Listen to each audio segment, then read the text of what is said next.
This is the Moonlight Graham Show, a freewheeling conversation with the role players, the underdogs, and guys with flat-out great stories in sports. Hello and welcome back to the Moonlight Graham Show, and our Moonlighter for today is one of the very best baseball players ever to come out of the state of Iowa. Hailing from Pocahontas, Iowa, his name is Larry Bittner. Larry Bittner, born in 1946, he's currently 75 years old, played 14 seasons in the major leagues. He was a career .273 hitter in 14 seasons in the major leagues, had 29 home runs, 354 career RBIs, probably had his best years in 1977, 1978 with the Cubs. In 77, he hit .298 with 28 doubles. Later in his career, Larry really made a name for himself as a pinch hitter. He's actually 12th all-time in career pinch hits today, and he was known as a contact hitter, a guy that could put the bat on the ball. And so I went up to Pocahontas a couple weeks back, and I met with Larry. I'd met him a couple of times before, but I had met with Larry, and we did about a 45-minute interview, and it was just a real treat to talk baseball with a guy that got to the major leagues, and his first manager was Ted Williams. Larry, before that, he grew up in a time, he was born in the 40s. So he grew up in the 50s and 60s in rural Iowa, ended up going to Buena Vista, where he was a two-sport star, similar to Randy Ray, who we've had here on the podcast. So this was a really fun episode to do. Larry's one of those guys that I've wanted to have on the podcast since the very beginning. So this was a real treat for me, and I think you guys are going to love it, especially with the World Series in full swing here. And I should note that we are going to have 2 episodes this week. So we got Larry Bittner on Tuesday, and then we got a special episode coming up on Thursday. So your feeds, don't be surprised when you have another Moonlight Graham Show episode coming into your podcast app on Thursday. So here it is. Enjoy Tuesday's episode with Moonlighter, Larry Bittner.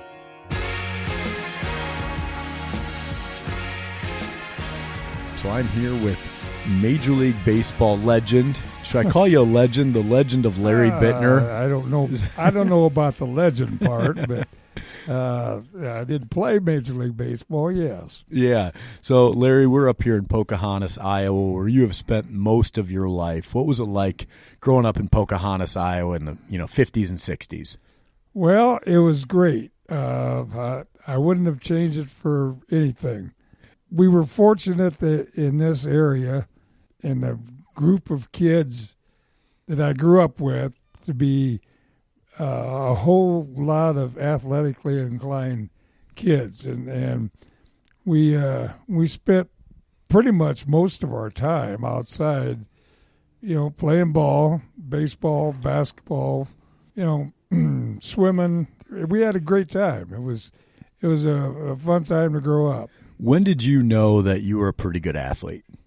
Well, that's kind of I'm not really sure. Probably in Little League, I had a pretty good arm. I threw pretty good, and I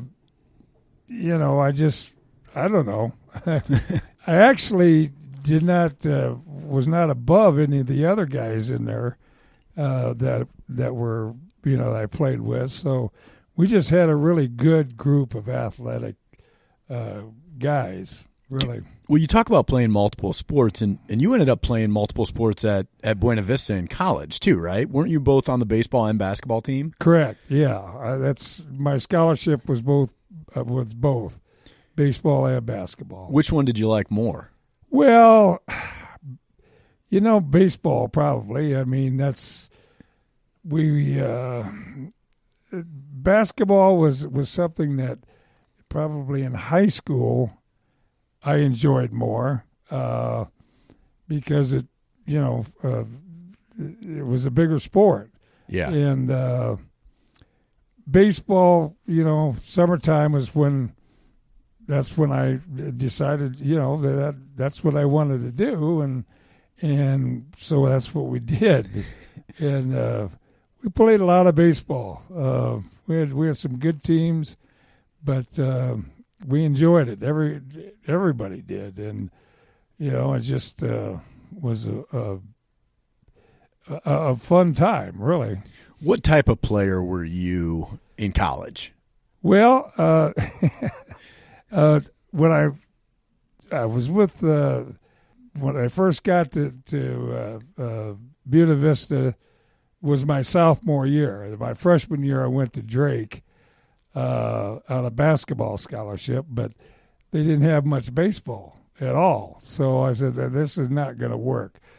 Because I kind of knew that, I was, as far as going any further in a career, it was going to be in baseball because I felt like I had a better chance in baseball than I did in basketball. So, and you were thinking that early on. You were thinking like, I'm good enough potentially I could play professionally. I did. I'm, I knew that's what I wanted to do, and I wanted to pursue that goal. And I just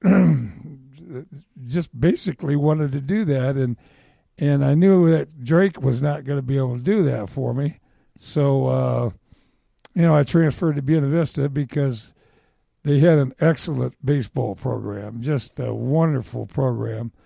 In fact, my sophomore year, first year I was there, we had 5 guys off that Buena Vista team that signed a professional contract. Wow. So, that was the caliber of baseball we played. And, but I had to convince our coach who, God bless him, he was what a wonderful man. Jay Beckman was their coach, and he said, I said, Coach, I want to pitch too. I was playing outfield. He says, I don't know about that. I says, trust me, I want to pitch. So he put me in a couple games, later on in the game or whatever, and I did pretty well. So my junior year, then he said, okay. I said, I'm pitching and playing first base. I said, and I didn't want to, I didn't really say it like that, but I asked him if that's what I could do. Yeah. So, and he said, well, yeah, let's give it a try. He says, I've never had anybody did both before. So I says, well, you got one now, because that's what I want to do. And fortunately, he listened, and tried it, and it worked out great. Do you remember the day you got drafted? 1968, 10th round draft pick. What was that day like for you? Well, it was pretty special day. I was surprised, to say the least, that it was the Washington Senators that drafted me. I didn't have any idea they were even looking at me, and I had talked to quite a few other scouts from other teams, like the Twins and the White Sox and Kansas, teams from the Midwest.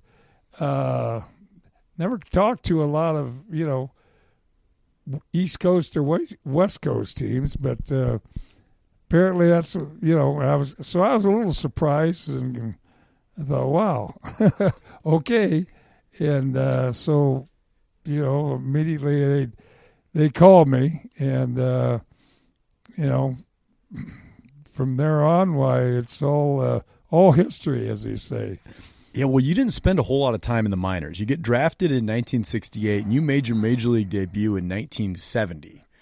24 years old at that time. What was it like to step onto a major league field for the very first time? Because just a couple years prior, you're playing in Storm Lake. Yeah, it was amazing feeling. Let me tell you. I got called up basically from Double-A. I was in minor leagues. And the reason I got called up is because a couple of the outfielders had kind of run together and crashed, and one guy broke his jaw. And so I just got called up for like 2 weeks in that. And, I was in awe. It was unbelievable. You look around and wow, so this is what it's like. Yeah.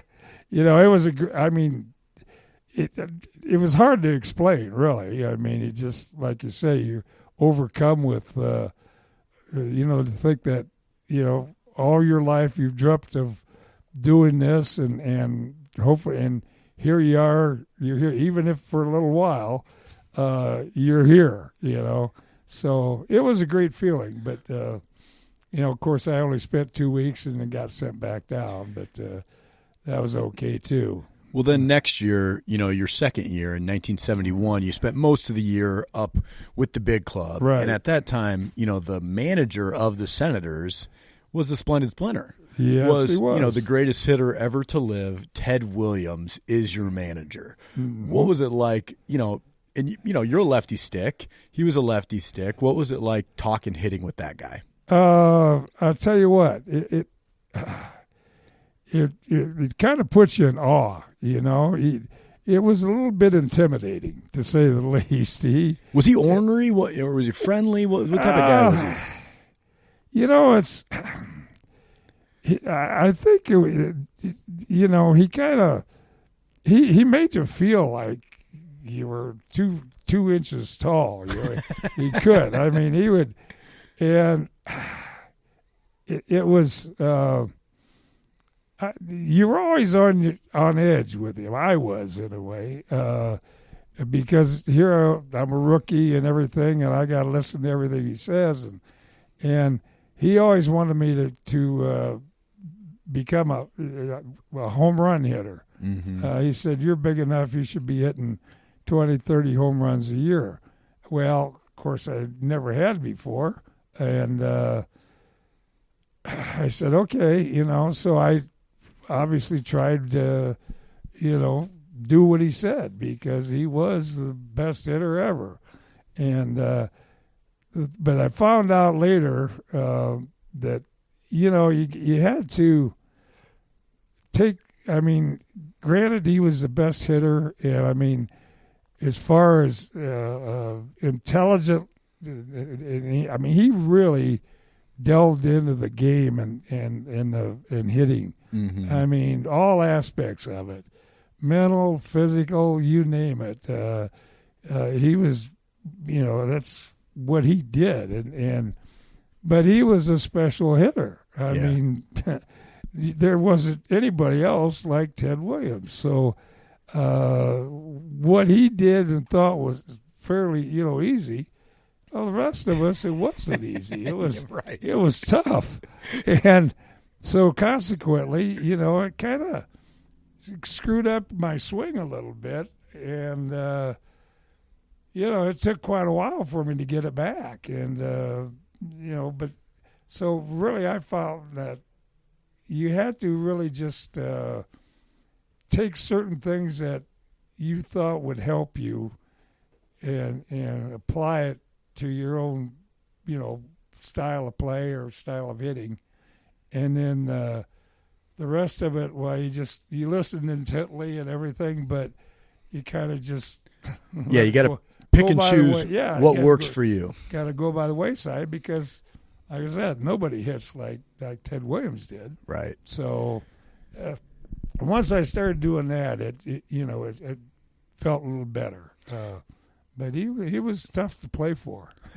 Yeah, obviously the Senators are in the American League, and so you guys go to Fenway Park. And, Fenway Park, Ted Williams. What was it like to be playing on Ted Williams' team when he's coming back to Fenway, from the other side of it?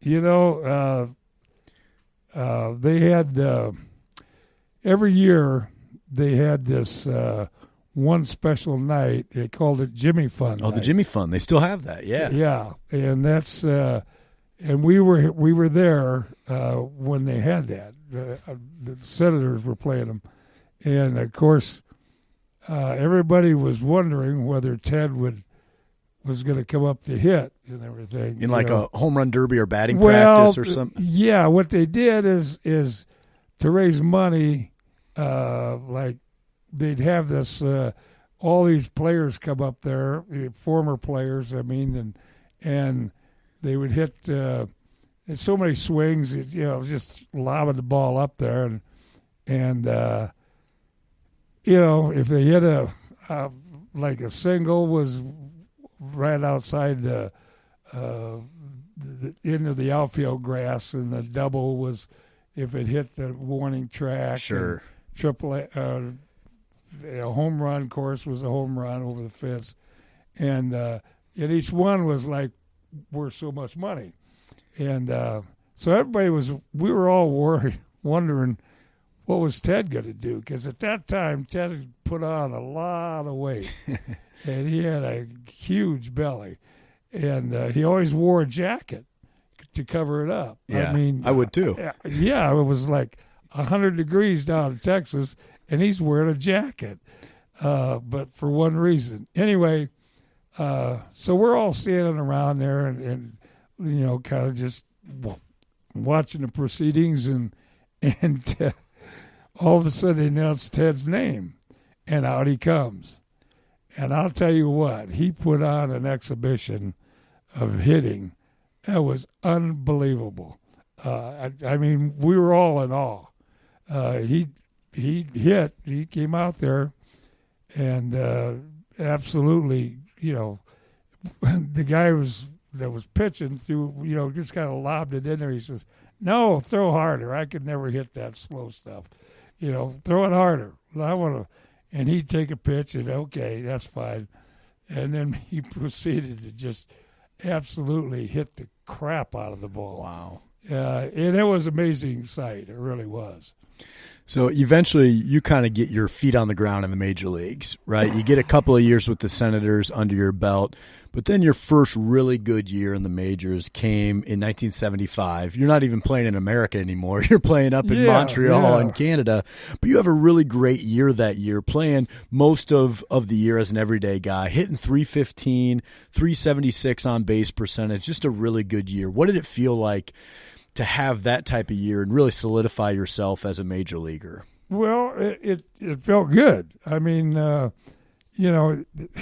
because the years before that playing, you never really understood. You were always worried about getting sent down.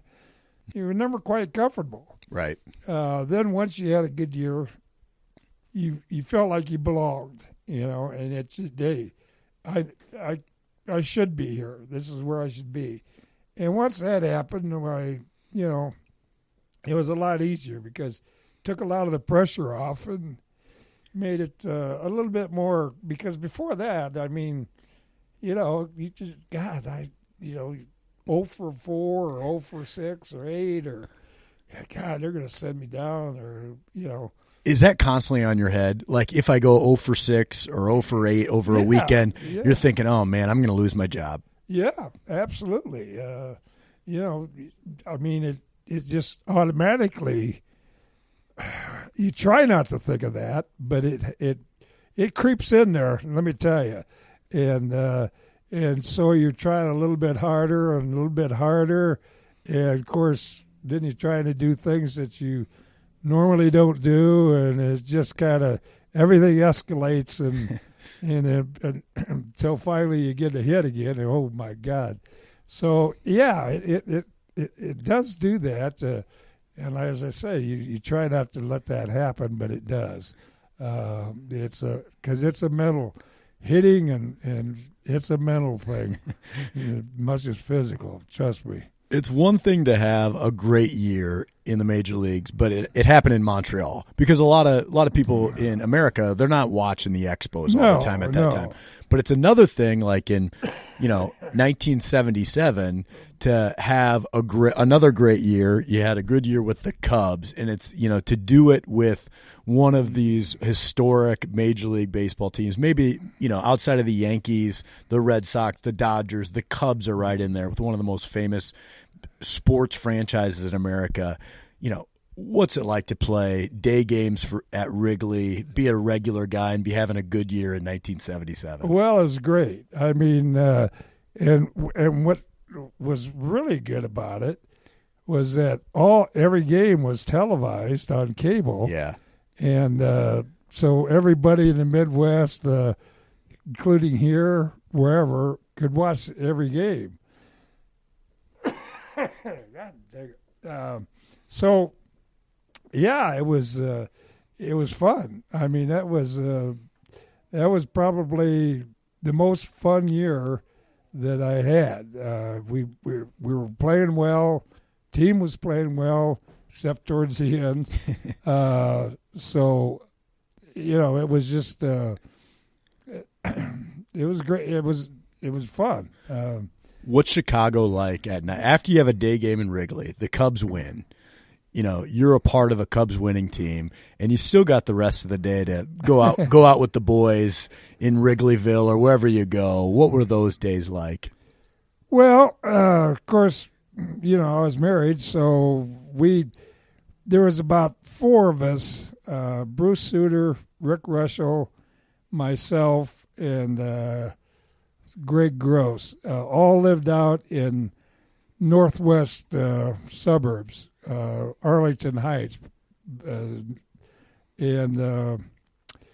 So Bruce and Rick both had vans. And so they would drive, one of them would take turns, and we'd all drive. We'd meet whoever was driving, we'd meet at their place, and then head into, into Wrigley. And then afterwards, we always used to stop at this one bar, and and they would just they had like 2 6-packs of beer waiting for us, and because you didn't want to take the main drags, which was Irving Park Road, out to the interstate because it was just absolutely crowded with people. Yep. It took you forever. So we had side streets that we took and knew how to get around, and so it was just, there were, especially, and for some reason they found out where the heck you lived. I don't know how they did it, but they did, and they'd come by at night and yay, Cubs, and so on and so forth. And we were still first place and so forth, and so it was a good feeling. I mean, it was fun year to play, that's for sure. Did you prefer day games or night games? Because you played so many day games at that time before Wrigley had lights. Well, yeah, I mean, they were all day games, and I didn't mind day games at all. In fact, I got to where I liked them because it was more like a 9-to-5 job, Mm-hmm. So you would, it just some, I don't know. Then it got kind of, I would say, we were kind of at a disadvantage, though, really.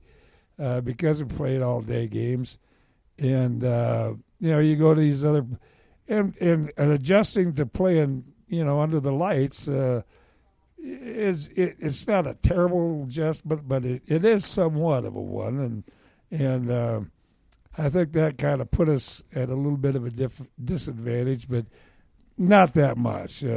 But I liked the day games, I really did, because you got home and. You go get the grill going. Yeah, you still had a lot of your day. Yeah, exactly. So 77, you also got on the mound. Yeah. You kind of begged your way onto the mound in college, and then you had a major league pitching appearance in 77 as well. How did that happen? I didn't beg for that, I guarantee you. That was kind of a – that happened about a month or so before that. That was July 4th doubleheader that I got on the mound.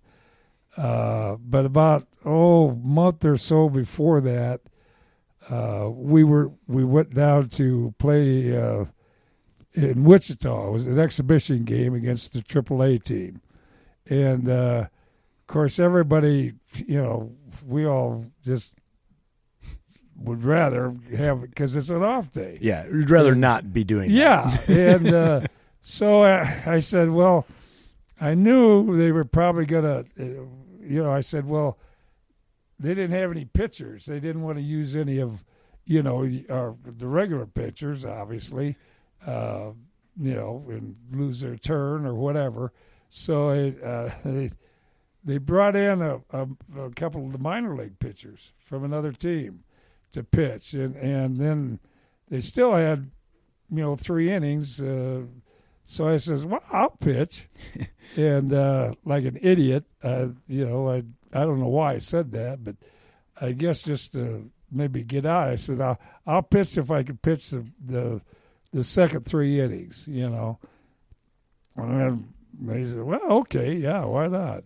So I did, and I happened to do pretty well. I pitched 3 innings and only gave up 1 hit, and struck out, I don't know, 3 or 4, and of course Herman Franks was the manager then, and he goes, hey, by golly, he says, I think we're going to put you on the list. And back then, at that time, you had to be on a pitcher's list. So they put me on the list. I didn't know it, but they did. And so then... sure enough, July 4th comes around. And I get thrown out there on the hottest day of the year. I mean, it was horrible. It was hot, humid. Oh, my God, it was terrible. But anyway, I survived it. You survived it. Yeah, we're still talking about it. Yeah. Well, you mentioned that, all of your games, and that's what made the Cubs so famous, were on TV. I grew up watching the Cubs on WGN, and so many million Americans grew up watching the Cubs because they were a national brand, even though they're in the middle of the country. But one of the plays you're most famous for is a fly ball in right, day game at Wrigley. Yeah. Your hat comes off, the ball drops, and then your hat ends up on top of the ball and you can't find the ball. Is that the play that is most often brought up to you? It's brought up to me a lot, yes. I said, the 2 things I'm known for most in playing ball with Chicago is the ball under the hat and the pitching. That's the 2 things they always want to know about. And you got to remind them, like, hey, I hit 28 doubles in 1977. I said I had a pretty good year with the Cubs, tied for pinch hitting, all-time pinch hit lead with the Cubs. But anyway, that was it was actually. There was a runner on third base and tying runner, and so I'm playing right field, and this guy hits a line drive. It was one of those just coming right at, and the only thing I could really do is dive for it, really, and to try to catch it, but. Like I said, I did catch the ball, but when I hit the ground, my glove opened up and the ball rolled out and rolled right under my cap. And I'm looking all over for it. And Jerry Martin was the center fielder. He came over and, he's yelling at me, "It's under your damn cap. It's under your cap." And I'm going, what? And he's laughing so hard he can't hardly. He's got his glove over his mouth. He's laughing. And finally, I just, I looked around and I just, I don't know why, I just decided to pick up the cap, and there it was. In the meantime, the guy is on second base. He doesn't know whether he should stay. He took off for third about 2 or 3 times, stopped, come back, and he finally went. And by that time, I found the ball. I threw him out at third. So you did throw him out. I did throw him out at third base. Nice. Yeah. So nobody ever knows that, but right. You just see the blooper reel of you trying. Yeah, exactly. Well, you mentioned it, but pinch hitting was really how you made a name for yourself later in your career, especially, and with the Cubs. And that's, you talked earlier about hitting, how a lot of it is physical, but so much of it is mental. And some guys just can't ever pinch hit. They just can't go from sitting on the bench all game to all of a sudden being in the game in a crucial situation and getting a hit. But you were good at that. What made you a good pinch hitter? I don't really know. I can tell you this much: I didn't like it. I mean, I hated the pinch hit. To be honest with you, but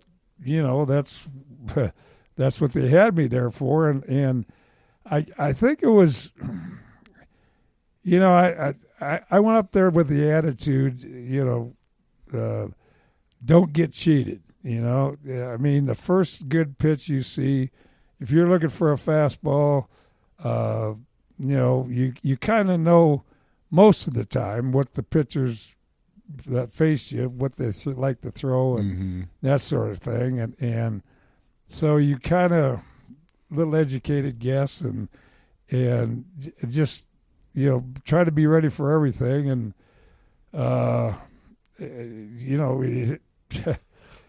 I never wanted the pitcher to get ahead of me, in the counts, because then he can start messing with you. And so I would, if I saw a fastball coming, I'm swinging. If it's hittable where I want to, Yep. the ball to be, I'm swinging. And I don't know, but you have to have a certain mentality to pitch hit. You really do. You only got one shot at it, and then you're done. So it wasn't easy, but I don't know. It was just a matter of adjusting. Yeah. That's all through my career. Everybody has to do that. They have to learn how to adjust, or they're not going to make it. They're not going to be there long. Who was the toughest pitcher you had to face? Boy, there's several. I mean, it's I faced a lot of really good pitchers. Nolan Ryan was tough. Tom Seaver was extremely tough. But the guy I always thought, I could hit anybody that, and James Rodney Richard. Oh, JR. JR Richard was, he gave me fits. I could not, I think the first time I faced him, I got a base hit, and I don't think I came close to a hit from then on. And I faced him, quite a few times. Wasn't he like 6'7" or 6'8"? he was Huge, just huge. And about 6'7", 6'8", and he was all arms and legs and everything else and it seemed like when he let loose of the ball, it was about 5 feet from you, I mean, and he was just wild enough where you really didn't want to dig in on the plate too much. You wanted to be a little loose, and therefore, he's kind of got you. But then he came up with a really good slider. I mean, and that was almost unhittable. At least for me, it was, and it was for a lot of other people too. He turned into a pretty good pitcher until he had that unfortunate stroke. But I have to say he gave me more of anybody I can remember. So outside of the pitchers, other position players that you watched, outfielders, infielders, who was some of the best position players that you ever saw or played against? Well, I'll tell you, I played against Brooks Robinson, of course, at third base. Wow. He was tough. He was, unreal. But I never played with him. I only, played against him, so I didn't see him play that often. And even though, he was the guy that I thought I was just amazed at was Buddy Bell. At third base, he was with he was with Texas for a long time. He was with Texas when I was there, the last year I was there. And I've never seen anybody play third base like him. He was unreal. He did things that I didn't think were even possible, but he at third base, I mean, he was one. Davey Concepcion, I played shortstop. with Cincinnati, was awesome. He was just amazing the way he played shortstop. He wasn't terribly fast or anything, and didn't have a great arm, but I mean, he was just he was good. And he made plays too that he just shook your head. What the hell? How do you do that? So those two were really guys that I remember.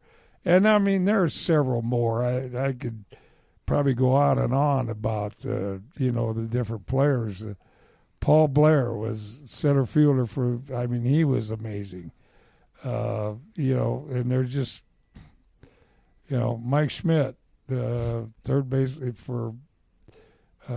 But those are guys I played against, so you didn't see them that often. Right. But guys, those two guys were really very impressive to me, for sure. You played at such a kind of a fun era of baseball, right? The late 70s into the 80s, a lot of Hall of Famers in that era. Oh, boy. Was there ever a time where outside of just being on the field, you might be drinking a beer with somebody, and whether it's Ted Williams or some other baseball legend, where you kind of had to pinch yourself and think, I'm a small town kid from Pocahontas, Iowa, and I'm having a beer with, this legend right now? Well, yeah. I mean, I especially the first few years. After that, towards the middle to late career, I mean, I didn't feel any different than they did, really. Yeah. I mean, they were, most of those guys they're down to earth. They don't, consider themselves, like Johnny Bench, for instance. We used to go, we'd go to dinner a couple times, and, it was just ordinary guy, just like everybody else, and they just enjoyed what they were doing, and they just were a little bit more famous, and probably had a little bit more money than I had, but that didn't matter. It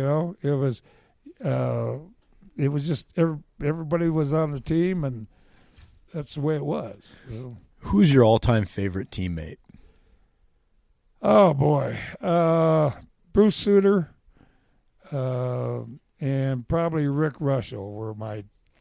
I mean, we couple pitchers. Yeah, exactly. But for 5 years we, drove back and forth from the ballpark every day, and so we got to know each other pretty well, and I'd say, and I still talk to. I don't talk to Bruce so much, but Rick Russell I still stay in contact with somewhat, and I'd have to say, and then also I can't forget Toby Harry either. Toby and I were roommates for a couple of years in Texas, and he was something else. Fun guy. We had a good time together. When you look back on your baseball career, is there one moment that you think about, like when you close your eyes at night, and one moment, one game, one play that reminds you of everything that you love about the game? Probably it would have been in 1978, the home opener, when I hit a walk-off home run. I can still picture that like it was, yesterday, really. And that probably was, one of the most exciting, there are a lot of others too. But there again, I'd have to go through the videotape to see him. But yeah, a walk-off home run in the major leagues at Wrigley Field. Well, at opening day too, Yeah. and I mean, it was wild. It was absolutely wild. but again, that's probably, the thing I think about the most. Yeah. Mm-hmm. What about the flip side of that one? Is there a play or a game that still keeps you up at night? No, that's way. You tend to forget any of the bad things, That's good. And when I was first couple of years, there were, if you went 0 for 4 or something, you had trouble. I'd have trouble sleeping at night sometimes, thinking about it. God, if I'd have just this pitch here, you'd go back and what happened, and how could I miss that there, this and that, and it was putting a lot of undue pressure on yourself, and everybody does it. You can't help but not do it. But once I learned that, hey, it's over with, it's history. Okay, get from it what you can, use for further, down the road, whatever. But forget about it and just concentrate on, tomorrow's game. And once I started doing that, it made it a little bit more fun, and it also eased the pressure somewhat. So you tried to, go at an even keel, an even level, because you always had highs and lows. Mm-hmm. Well, the good players all, they didn't have very big highs, and they didn't have any very big lows either. They were always even keel, and that's really what it's all about. And again, that's an adjustment that you're making, and what you always had to do is adjust to this or that or whatever. So that's really when I really started. I think knowing that I was there, I was going to stay there. I was supposed to be there, and that's all there was. I'm looking at your hands right now, and you got some big hands on you. What size bat did you swing? I used almost my entire career. I used call it M110 Louisville Slugger. M110 was the model number. I had 34.5 length, 33-ounce bat. Ooh, that's a big bat.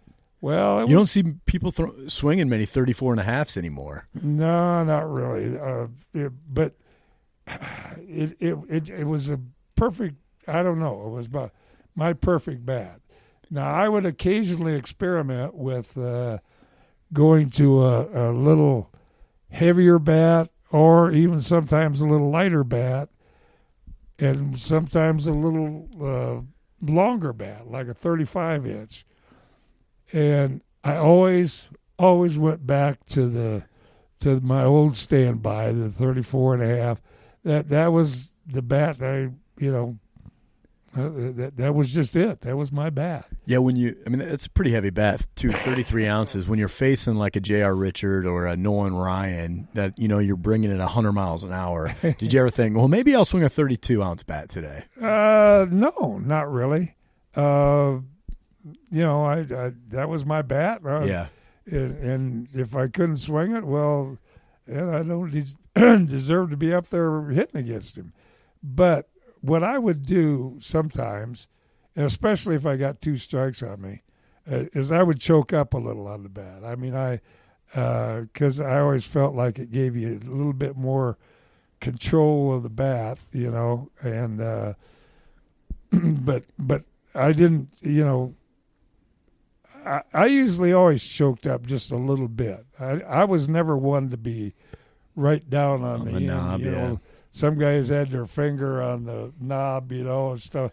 I couldn't do that. I always was maybe just, I don't know, 1/4 of an inch above the knob, and then I get 2 strikes on me, they're, throwing somebody like Ryan or whatever, I would choke up a little more. Yeah. So that's, and I think that helped me. So, what was your favorite road trip? Oh Lord. Well, that's probably the West Coast. I'm going to say L.A., San Diego, and San Francisco. Because we always usually made that, I'm talking with the Cubs. Yep. And Montreal too. Any road trip was fun getting out of Montreal. I would say, but really none of any of them. The thing was, out L.A. and whatever, nice weather and always, except San Francisco wasn't. But that was probably my favorite one. When you watch the game today, like do you enjoy watching the Cubs? Do you watch a lot of baseball? Like, what's your relationship with the game now? No, I do not watch much baseball at all. I've talked to guys about this before, other players, and the game it's gone a different way, I think. I mean, everybody's talking about launch angles and this and that, and hell, when I played, nobody even knew what an launch angle was. We never. Hey, you see the ball, you hit it, and you never got into all that.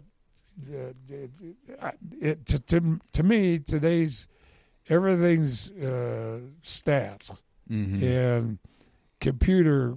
It's almost like the game is run by computer geeks now, with all these different. I can't even tell you what all these different deals are for war and this and that. I said, what the hell? I have no idea what that is. And I really don't want to know.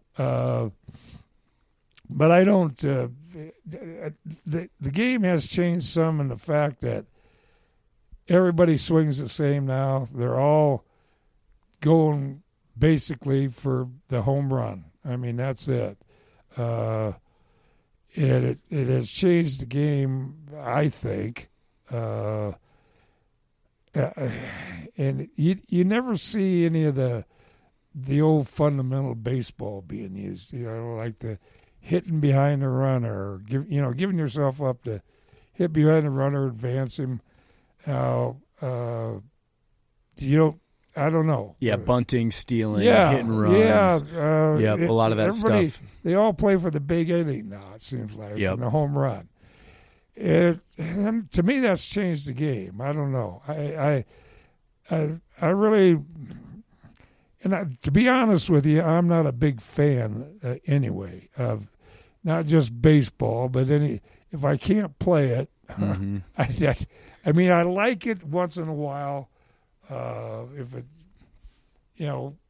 if I happen to be someplace where the ball game's on, well, I'll watch it, sure. But at home, I never hardly ever turn it on. Yeah, you'd rather be out there playing than sitting in the fan watching. Absolutely. For sure. Well, so Larry, last question I have for you is, a lot of Iowans are going to listen to this. Maybe a lot of young kids that are going to be playing baseball, growing up. What advice would you have for young kids growing up in the game today? Well, don't be afraid to fail. First of all, always challenge yourself, and by that I mean, if you're playing in one, say, league or whatever, and you get a chance to move up to another league, a higher league, don't be afraid to take that chance, because maybe the first year you move up, you're not doing as well, but if you're a good ball player, the cream will come to the top, and they will, you will know that, but you got to have confidence in yourself. I mean, and work hard. I mean, got to practice a lot. It takes a lot of practice, and without it, you're not going to, you don't. Today you see a lot of these kids playing. Well, they play in organized baseball, but that's it. Mm-hmm. Once the practice is over, once the game is over with, they don't pick up a glove or whatever until the next, practice. But you almost have to, like we used to play pickup games just constantly. Of course, we didn't have the computers and all this good stuff. Right. That's what you did. You played with your buddies. Yeah, that was it. And consequently, we made ourselves better ball players. And that's really what you have to do. You have to just dream the dream and don't be afraid to fail and go after it. That's great. Well, Larry, I really appreciate you doing this. No problem. This has been really fun to talk baseball with you. It's good to see you again. We saw each other a couple of years ago at a winter event, so it's good to catch up with you again. Wish you nothing but the best of luck, and thanks for joining us. Well, my pleasure. I enjoyed it. So that wraps up today's episode with Larry Bittner. And now, the real business, the Cosner Quest. I was doing my weekly, internet dive into Cosner, trying to find some angle, some email, some alleyway into Cosner that has not worked as of yet. The PR person that responded to me a couple of weeks ago still have not heard back from. Maybe that's a good thing. I don't know.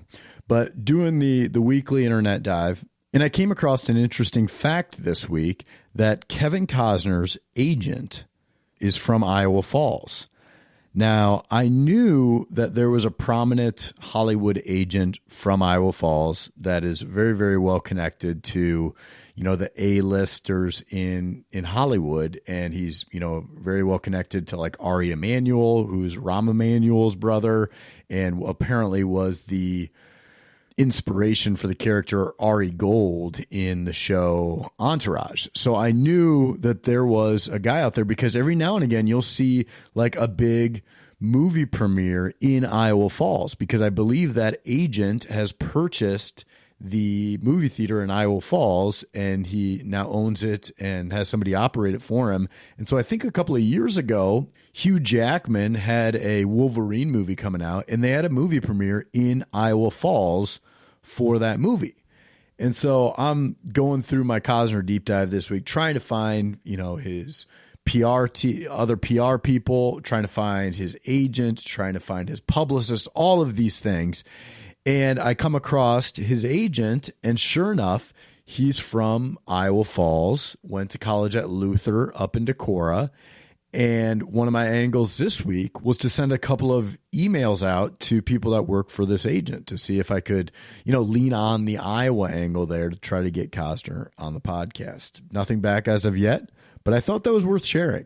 And if you've been following us on social media, you've probably seen these Moonlighter questionnaires that I've been sending out on Twitter about a month back. I did this thing where I said, hey, if you follow the podcast, give us a retweet, follow the show.